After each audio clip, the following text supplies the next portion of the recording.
లేని వెన్నెలంతా నేల మీదకొచ్చినట్టు నువ్వుంటే చూడవా.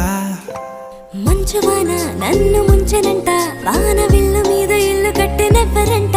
ఈ లోకమంతా నిన్ను చూసినంట, ఏ దిష్టి నిన్ను తాకకుండా ఇంటిలోనే దాచుకుంటా. రంగు రంగు తారలన్నీ తొంగి తొంగి ఒక్కసారి చూస్తే